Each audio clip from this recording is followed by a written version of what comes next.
Hello everyone! Welcome to my mini vlog. Ang ganap natin for today's video. At tara, samahan nyo na naman kami sa ganap namin ngayong araw. Let's go!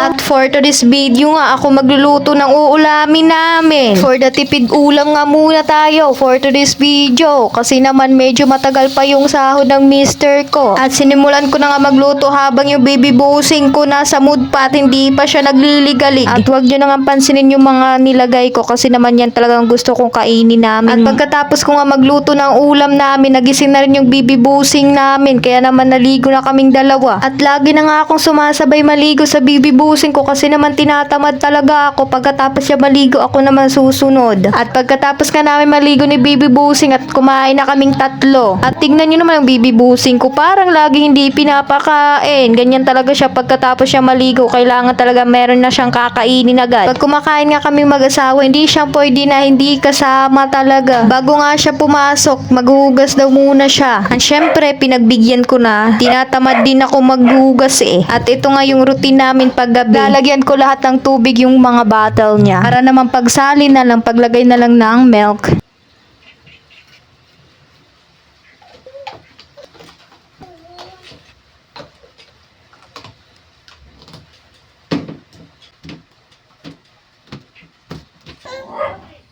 At pagkatapos kong asikasuhin yung mga bottle niya at ito naman siya naman yung aasikasuhin ko. Halika na. Ha. At nagmamadali na nga siya kasi nagugutom na pala. Kaya naman ayan, pagkatapos kong linisan siya at ayan, pinakain ko na ng tinapay bago kami umakyat sa taas. At tingnan nyo naman, nagpapakit pa talaga ang baby bossing namin. Napaka-arte mo na talaga na. At meron pang pahingus at flying kiss yan. Ay, so sweet mo talaga baby kahit kailan. Pero minsan tupakin ka talaga. Kaninong ugali kaya yan?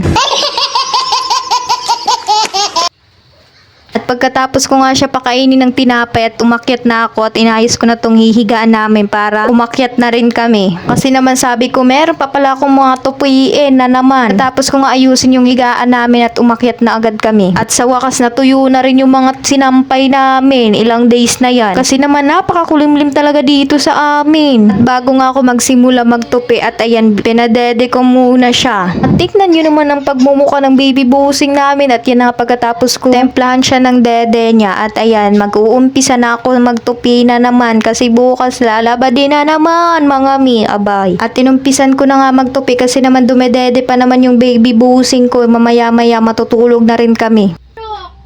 O siya, yan lang po muna. Thank you Lord sa araw na ito at salamat sa mga nanonood. Bukas po ulit. Salamat!